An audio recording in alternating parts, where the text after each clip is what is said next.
Magandang araw, mga kasuki! Sana pinapanood niyo po ito ng araw, umaga, gabi, hapon. Basta magandang araw po sa inyo. Ako po ang tinderang Angel niyo po. Kasama ko po ngayon ang usual tinderang Jana at saka tinderang Mark. Kamusta na po kayo dyan? Ayun, okay naman. Buhay pa. Tagal yung mag-apply ah. May na ba signal ng internet? Ako? Tagal ang reply ng isa.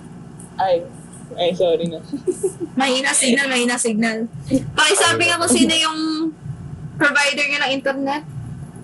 Wait lang. Ano ba yun? Teka lang. Morse code. Bakit ganun yung audio quality ni Angel sa akin mga sabog? Kaya nga eh. Ako naman nagre-record rin eh. Kaya okay lang. Okay. Teka lang, labas ko yung mic ko. Sige, wait lang. Ay, sorry Ito. po. Sorry, man. Okay na? Hindi ba?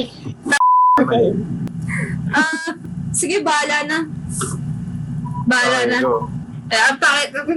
Parang meron ba tayo may mga audio, ano ba tayo? Anyways, kamusta na kayo? Ako nga naman, boy pa. Hindi pa sumasagot yung banana one eh. Ay, naku si Kamang kamusta yan? Hindi ko na alam, pre. Ilang araw na tayo nakaka-quarantine. Pakilabas editor sa gilid. Ano yung last episode, di ba? 83? 84? Nasa gitna na tayo ng 80 tsaka 100. Kaya, ayun. Happy monthsary. Happy 3 months mga kaibigan. Happy 3 months. Editor palagay sa gilid, days in quarantine. Uudusan talaga yung editor hanggang ngayon. Ay, naku. Sige, tara. Tawa-tawa siya pero naiiyak na yan. Editor. Sino mag-edit na to? Sino ba editor na yan? Hindi naman ginagawa. Anonymous. Huwag kayo maingay. Lynch. Anyways, anong pag-uusapan for today? Ano ang keeping up with the occasions natin? Keeping up with the occasion. Well, since, alam mo naman, di ba, quarantine, pandemic, dami nangyari ngayon. Every month may Russian roulette tayo every month. Ano yung team ng June? May mga tatakbo na ng presidency na hindi naman ata dapat tumakbo ng presidency. Si yan. Yung magaling daw mag-vaccine. Oo. Yung magaling mag-vaccine. Yung vaccine, wow. Paki-bleep out na lang, please. Just my opinion, pero hindi ata siya dapat tumakbo sa presidency. Pero ayun. Bro, bawal na tayo magsalita ng ganyan. Baka kasi mag-lynch tayo. Alam mo naman yung anti-tut-tut-tut-tut-tut-tut deal na yan. Naku, lagot tayo kay tut-tut-tut-tut. Loyal naman ata yung mga listeners natin eh. Yung zero listeners natin. Loyal naman sila sa atin. Pero ayun, since, you know, daming nangyayari. Paano ba natin, how do we deal with this kind of thing happening in our life? You know, strong power, thank you. Yung nakikipag-usap ako sa mga yung mga nakasilip ako sa bintana, tapos nagsisigawan yung mga matatanda. Tapos sumigaw yung pare ko, si kumpare pangalan nun, si Eudaimonia. Parang Eudaimonia. Ancient Greek philosopher, sabi niya, "Oy, subukan mo na bang Stoicism?" Ang stupid nung entrance sa topic. Pwede mo naman sabihin, Stoicism na lang eh. Nga, i-entrance pa nila namin. Ganun ba? Maganda yung flair. Wow! Okay. Pero sige. Ano ba ibig sabihin ng Stoicism na to? Stoic. Editor. Keep mo yun. Wala akong tatanggalin mga tol. Okay, magalala. Sorry na amin mo ikaw yung editor. Sige na, go na. Tuloy. Sige. Anong definition ng Stoicism? Stoicism ay around 2 years old na pala, no? From ancient Greece. Ang nagtatag to, eto si parang Eudaimonia, di ba? Parang Eudaimonia ka, di ba? Dati pala, siya, para siyang isang buong way of life na parang ngayong philosophy na lang siya. Pero noon, parang may ano talaga siya, may group talaga siya. Hindi ko alam kung bakit gumagalaw yung kamay ko pag nag-gesture ako, pero hindi niyo naman nakikita. Pero ayun no, may, kunwari na lang, imagine niyo yung kamay, gumagalaw na parang nag-form ng box on instant yan. So parang, meron silang parang, ano talaga, ang tawag dun, nakatatag talaga na place para dun sa Stoicism. Kaso afterwards, parang nag-disintegrate tapos naging ano na lang siya, a way of life ganun, or lifestyle. So basically, para siyang a way of being happy or how we cope with things. Kasi parang ang paniniwala ng mga nagpo-follow sa Stoicism, some things aren't really good or bad. Tapos, wait lang, cut. Some things aren't either good or bad, but they can be tools to be used for good or bad. Nagets mo ba yun? Nagets mo ba yun, ha? Pakiulit kaya, pakiulit. Nag-blackout ako, nag-blackout ako. Isa pa. Napunta Yung ako sa last- crystal eh. Yung last na good or bad, pakiulit lang sa part na yun. Ang sabi ko, di ba may mga paniniwala tayo na may isang bagay, ililabel mo siya bilang good or bad na agad. Let's say, money or money na lang. Money, sige, money. Hindi ko lang na drugs, pero pwede rin drugs. Money or drugs, diba? So, pwede mong sabihin na it's either good siya or bad siya, yung money. Pero, ang paniniwala nila, yung sa mga happy ng Stoicism is, it can be a tool talaga. Not something that's good or bad. It can be a tool that's used for either good or bad. Gets mo ba?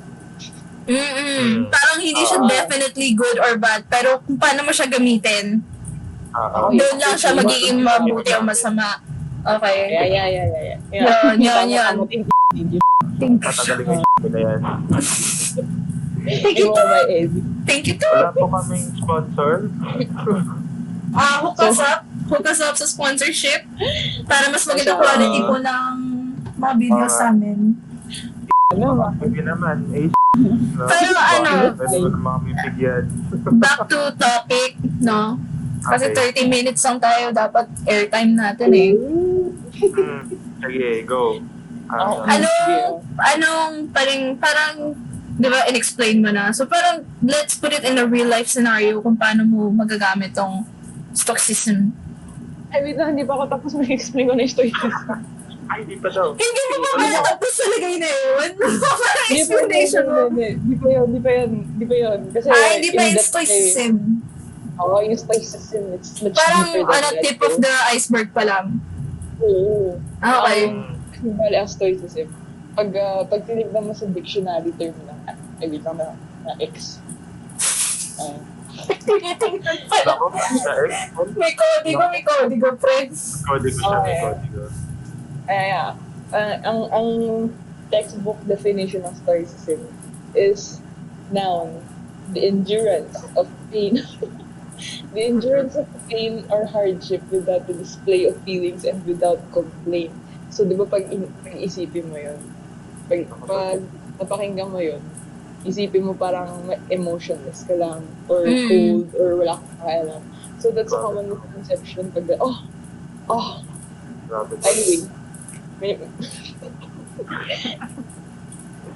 anyway, ang misconception siya about Stoicism na when you adapt to that kind of lifestyle, you're being cold or apathetic or uncaring to the world. Basically, that's not it. Kasi ang pinagkaiba lang niya is aware ka sa lahat ng nangyayari at napaprocess mo siya. Pero ang pinagkaiba is you don't focus on things that you can't control. Like, sabihin natin, like, namatayan ka. It be like that. Parang nag-vibe through it ka na lang. Yeah. Normal, sa normal thing. Normal.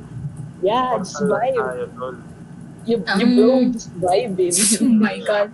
So parang it's like meditating on life, friend. Parang kasi it happens in life talaga. So parang imbis na magalit ka or imbis na sayangin mo yung energy mo for emotions, why not just accept it and move on na lang, no? Oo. Parang Yeah, following yeah, the yeah. flow of life. Anyways. So, Okay. so ayan. Hmm. So, ayun.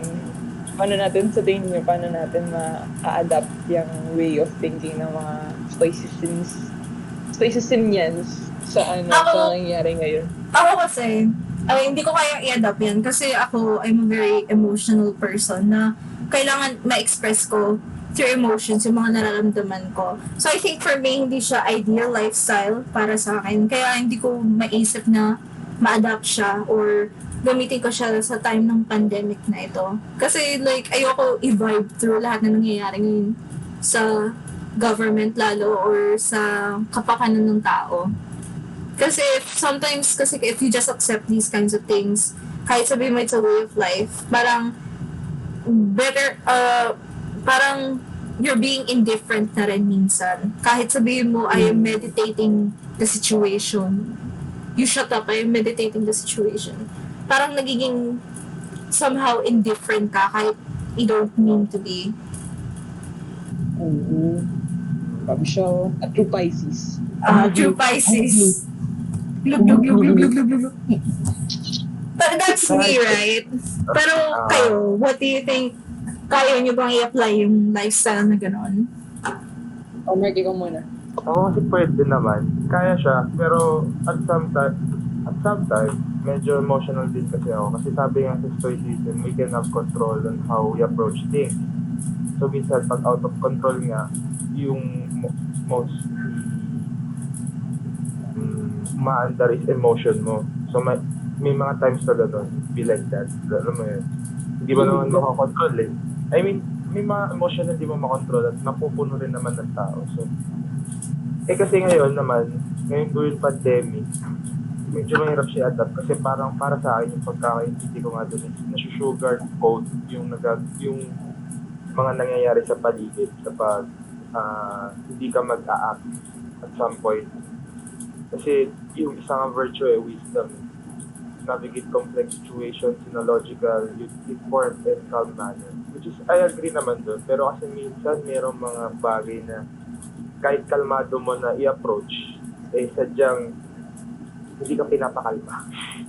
Kasi nga, yun, may something na talagang makakapagpa-trigger sa'yo in any way, form of another. Pero, alam mo yun, kasi ngayon, kailangan rin talaga pagkaroon ka talaga rin ng self-control. Kasi, alam mo naman, sa panahon ngayon, maraming nangyayari sa paligid-ligid. So, yeah. Tanong ko lang, anong relate nito sa, art? Kasi diba, tayo, more on art yung last episode natin, tapos yung future episode natin about art din. So, ano tong different mix na to? I think ang relate niya sa artisan is how, di ba ang art more on siya? More on what we see and what we perceive reality as. So, ang pagdating sa Stoicism, ang magre-reflect dito kung ano yung mga nararamdaman na ng mga tao. If you think people are either overreacting right now or pagdating sa mga pangyari, recent events, if ito na talaga yung threshold na nag-surpass na yung threshold ng mga tao. I think din pagdating sa Stoicism siya more on kung ano sa tingin mo yung capacity ng tao, kung hanggang saan niya kaya i-control yung emotions niya at saka kaya intindihin. Pero ayun. Anyways. Anyway, ayun. So since diba, since ang focus, ang sabi nga sa Stoicism is focus on things you can't control. Kung yung ibang mga bagay naman dito, it's something that you can control technically. You can control it as a human being, but the people who have the power or the capacity to do something aren't doing what they should or what they could be doing to the best of their ability. I don't think it's something na you can just let it pass by. Kasi it's not just going to affect them. Kasi ultimately, their actions and their choices are going to affect everyone around them. Especially since they're the leaders. Ganun, when they're the ones that, they're the ones seated. So, ayun. So, I think, honestly, sa akin, I think kailangan ko na tong stoicism kasi katulad yung dalawa, I am a very emotional person. Pero nandidiri ako sa emosyon. Minsan. Wow. Kaya, dahil sa pandidiri ko sa emosyon to, minsan out of control. Minsan sumasobra yung emotions ko kasi hindi ko siya napoprocess na maigi. So, kailangan ko minsan i-shut off yun para makapag-process ako. Yeah. Kung hindi, magiging sasabog ako na sasabog. Kasi minsan, nadadala ka na rin, alam mo yung saying na nadadala ka sa emosyon, gano'n. Na hindi ka na nakakapag-isip kasi pinapabayaan mo yung emosyon mong mag-isip para sa'yo. I think ganun rin pwede natin i-apply sa art. Sige, apply natin sa art kasi since like, artist tayo, parang hindi lang basta-basta lahat ng topics na para sa'yo, nadadala ka, ay gagawin mong art form. Kasi as a responsible, kasi dapat professionals tayo eh. So as a responsible artist and professional na rin, gagawa ka ng art na syempre relevant and at the same time, hindi dala masyado ng emosyon mo. Dahil kung basta-basta emosyon ng dinadala mo, lalo na if you have a bigger platform, mabilis ma-influence yung platform mo. And what if yung dahil sa emosyon mo, mali yung naging decision mo to make this artwork. And maging mali interpretation ng mga mali yung ganun. Mismo. Hindi ito like hindi naman galit. Hindi ito ibig sabihin na parang you should restrict yourself in art. Parang as an artist, you have to meditate. Sabihin word na natin, meditate on your thoughts muna, then on your art. Kasi kung basta-basta ka gumagawa ng art just for the sake of art, kahit sabihin mo may art na art is for art, art is art, ganun. Parang mali pa rin kasi kasi in every art, palagi may message. Kahit hindi mo ini-intend na may message. And so it's for you as an artist to be responsible kung ano yung message na pinadala mo. Right? Yeah. Lalo na pag malaki yung audience mo. At saka, considering that art is the reflection of that generation's culture and how the times are changing, especially in current events. Artworks reflect those eh. Lalo na yung, let's say, for example, Spolarium. Tapos, ano ba? Yung mga Renaissance paintings. Those were artworks that defined that era. At saka, wait lang, kumakatok! Yun na to. Okay. May kumakatok daw. Kaya may nakikisaw-saw. May nakikisaw-saw. Art student din ako. Art student to. Art student ba na nagpa-practice ng Stoicism? Stoicism? Kasi na ba siya, feeling ko di siya nakikinig. Feeling ko rin di siya nakikinig eh. Pwedeng paki-unmute yung mic? Yan. Yan, nalakas ako volume mo. Sino ba yan? Sino nga ba yan? Ano nga pa? Pakilala ka. Ako nga po pala si... Wait, totoo ba? Oo, totoo. Sige, pakilala ka. Hindi ba't sila yan? Hindi ko pinaanon. Hindi ko na-introduce. Ayaw nag-introduce ko niya. Hindi ko nang-introduce. Sige ako nung sabi. Ito nga pala si... Ano full name ba? Hindi, first time. Okay. Ito nga pala si Ivan. Art student rin. Art student katulad ng last week. Uy. So, ikaw Ivan, sa tingin mo ang... Wait lang, explain mo ba kung ano yun? Recap ko na yung Stoicism. Diyan, paricap. Thank you. Wow. May ko pala, no? Anyway, ang Stoicism, pre, kinig ka mabuti ang Stoicism. Ito ni Greek philosopher, Eudaimonia, no? 2,000 years ago. Sabi ng paniniwala ng Stoicism, para siyang paniniwala or lifestyle kasi na some things aren't really good or bad things, but they can be a tool thing to do good or bad things. Yeah. A tool thing. Ano? A tool thing? A tool. Parang, it's either, madidefine mo lang na masama siya kapag, sa loob na may sex. Ay, ganahin din. Okay na ako. Okay na. Nanginig lang ako ng Okay. konti. Back to Ivan. Back. Ano nga ba yung ano kay Ivan? Alam mo na Ivan kung ano Stoicism, di ba? Nakikinig naman ako kanina. Okay. So, Mabait akong podcasts. Okay. So, based from anong naintindihan mo kay Jana,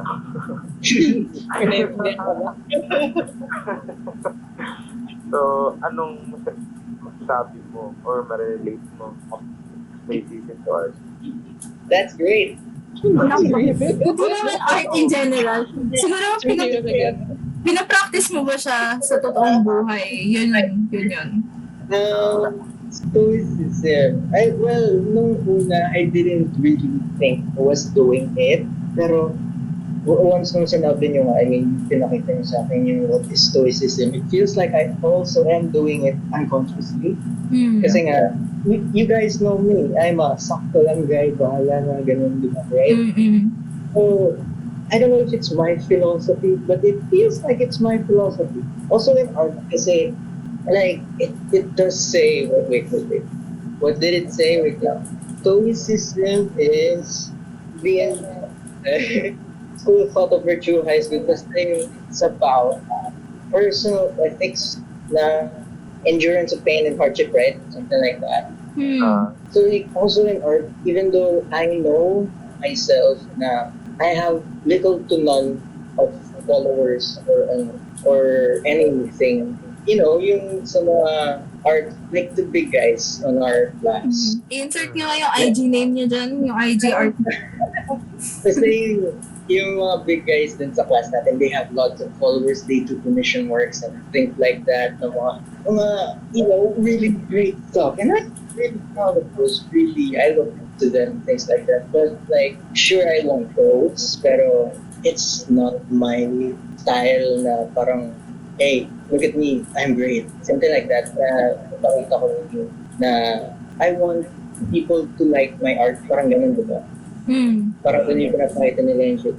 Parang gusto nilang, I said something in language. Ayun, tapos, wait lang, let me get my thought. Ayun, they have higher following and like, sure, maganda talaga yung mga gawa nila. And for me, art is like, I just want to do it because I like doing it. I mean, I don't care kung maraming magpakagusto dun sa art ko or anything. Kahit konti lang yung like, wow, that's great, thank you. Pero like, I'm not really into that higher plane of wanting to gain attraction or yeah. That's three-dimensional, higher plane. Grabe. I mean, yeah, yan. Parang ganun. So if I'm letting my point to you guys, pero ayun. Pero you just let it happen. If basta you enjoy it, ganon. Yeah, Parang go with the flow, guys. I'll go with the flow. Go with the flow. Pero aside from art, like, do you apply this in real life in general? Yeah, I really do. I mean, this is funny because like the thing that really symbolizes my endurance of pain and hardship is sa whole life ko is so it doesn't really focus on the academic but on the relationship. And basta yung mga ganun. Like, it's kind of bad, pero yun. I-summarize mo na lang. Summarize mo yung 13 stages. Pinapatay na tamang oras sa 13 stages sa game. Out of those 13, tatlo lang talaga yung tumapak sa akin. Wait, context, ano yung 13? Tama na. Hindi. 13? Legion of ex-boyfriends, ganon, ex-girlfriends. Alam niya yun. Basta mga short. To call it short, it's like some kind of failed relationships, but I didn't really do it. Just like, let it happen or anything. But of course, nothing really happened, right? So, Out of the 13, tatlo lang notable. Okay, go. I mean, that's really notable, yeah. Kasi yun yung talagang, what really, I think, na pwede mong i-align sa Stoicism. One is let's take yung pinaka-latest. yung recent event sa akin. It's like, I mean, I see her na with someone else. I mean, a lot of people would see that as really heartbreaking, and I did too. Pero after all the things that I experienced and I encountered, I mean, it's not that bad. I'm sure it's bad for them. But like, what do you call this? It's life. I mean, talaga, right? Talaga, Say la vie. whatever happens. So yun, I didn't. I mean, I let fate this night happen. I'm going with whatever happened. And sure, there is pain in my heart, or I don't know, in my hypothalamus. So, yun, it's endurance, I guess. Or just like, I've been through it so many times that I gained immunity. Well, not really immunity, parang, plus, Control. clarity, mga ganun. I mean, binigyan na yan ng sample na yung in general in his relationship. Gano'n. Wait lang. Sure, ano yan, ano yan. I don't think etong sa example na to dapat dito sa episode na to. I think we should have stopped with the pandemic thing. With the Sige, tumanin ako sa pandemic. Pandemic. Tumanin ako sa, pandemic, tumanin talaga dapat yung kailangan ko. Wait lang, anyway. So yun, pandemic. And I'm really far away from society right now. Okay. You guys know that, right? I'm in some kind of tri-state area of Quezon City, Valenzuela, and Caloocan. And like, internet and services here are really, really bad. So like, what am I supposed to do with it, right? I mean, sure, I can like go out, but I can't, of course, because like, you know, COVID, things like that. But like, what else am I going to do at this point na can actually help me with anything? I've been through like talking to a lot of times already now. Hey, your internet is so really, really bad. Really, really bad. Sometimes. Pero sometimes they also come through. Pero mostly it's not, they don't, to put it short, their customer service is really, really bad. And especially to like really, really far off places like my place. Even Grab sometimes not to call na, hey, where the hell are you guys? And like, they're gonna be, I'm sorry, naliligaw kami. I mean, I'm sure it's their job, like, and I'm the one who called them, right? So like, okay, I get it. It's always right, but you know, I also know the struggles of doing those things. I mean, I haven't done it, but I know what they're going through. So I guess we share the same fate, like we all do. We all share the same pain, but like in different levels. Tapos, what else can I give up in this pandemic times? Oh yeah, this one. My father is a kind of a frontliner, but also not a frontliner. You guys get me? Yeah, because like he's a managerial like position for clinics, and like, how can I say this? I'm really proud of him to be in that place. He's a goddamn great guy for serving people and things like that. Pero I'm also in a constant worry na baka magkaroon siya ng, you know, sakit. Especially since I don't know if I can disclose this to you guys, pero like something is gonna happen in the next few weeks for them, and then like I'm really worried about it, but like I can't actually do anything about it because he's my dad and he's like the breadwinner. If I can't like do anything for him. I mean, sure, there's my art, but like I haven't really done commissions yet. Yeah, but the least I can do is just to help out in the household with a lot of stuff like, I don't know, taking care of dogs and the dishes, something like that. That's the only thing I can help to lessen their pain. It really is hard for me na nakita siya minsan na really stressed out. He like in the topmost. Sure, he's in the topmost position, well, not really top. He's in the top, but he's not really top. So yeah, it pains me to see that sometimes he has to like take calls at this kind of hour, 11, 12, 9, and he's really he really wants to sleep and things like that. But you can't actually do anything about it because you don't know what his job is, something like that. Because I'm just a what do you call it? I'm just his son. I don't know how to like run a company or how to run a clinic. And I guess I'm not literally praying, but like I pray for the city, and that's the only thing that I can do, I guess, and like help stuff out in the house or something like that. You know, naman, I mean, it's really hard. Especially I'm quite close to my family. It pains me to see them in such peril, really close to danger or something like that. So yeah. basically, parang instead of like staying sad about it, parang you're doing other things than staying sad, like how stoicism is. Yes, Wala ka namang control sa mga nangyayari sa labas. So, yes. at least may nagawa, diba? Other than doing nothing. I can't really express myself like really in my household. Kasi kung if I cry about like, oh, my dad is like, oh no, my dad's going to like to the front lines. I can't really help him. Or if I cry something like that, he will probably cry too. And I hate to see them cry. I hate to see my friends or my family or anyone that I care and love cry. It's really heartbreaking. So I can't just show emotion na vulnerable for them. So I have to be Also, another belief kasi kahit naman umiyak ka, wala ka rin magagawa. So instead of like staying sad, That is the you reality. do other things that could like, possibly help adding the them. burden. Yeah.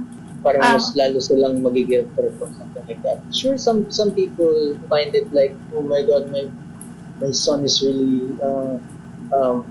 my son really loves me or something like that. And then like they will push further, like plus ultra or something like that. Pero I know my dad, I know my mom, I know my family. They're not that kind because like they're pretty emotional too. And like if one cries, everybody cries. So yeah, I don't like that. I mean, sure, it helps us like bond over like our emotions, but right now I don't think it's the best idea for it. Kalmado ka, alam mo Yeah. yung iniisip mo, di ba? Kaysa naman yung emotion mo lang yung gumagana, which is really bad at decision kasi yun nga, sabi ng Angel, wala talagang magagawa kahit mag-iyak ka dyan. I mean, wala pa nga kasi hindi pa cure for COVID, so what else can we do? Yeah. And I also think hindi rin naman nasa lifestyle mo na parang kailangan mong umiyak muna bago or like Yes. hindi ka masyadong emotional like some of us. Parang kami dalawa ni Mark. Yeah. Okay. I'm not really that pero so yeah, I know feelings, I know emotions, but I Pero don't feel you don't convey it that much. Understandable. Stoicism. Thank you for sharing your experiences. Yeah. For sharing, Ivan. Thank you. Thank you for having me. Yes, konting segue. Nawala ang isa naming ka-host, si Tinderang Jana. Maybe because of internet problems As well. Yeah. And I think tapos na rin yung discussion, right? Wala nang ad. Wala naman na masyado. Oo. And also, we have to cut this episode rin muna para saktong maikli lang for the speed paint and also dahil nagka-problems with one of our hosts. Thank you for joining us today, Ivan. Thank you for listening, mga kasuki. Thank you very much again for listening. Thank you, Ivan. And as always, bye-bye mga kasuki. We are your hosts, Tinderang Angel, Tinderang Mark, and walang Tinderang Jana. See you sa next episode where we talk about censorship. Thank you.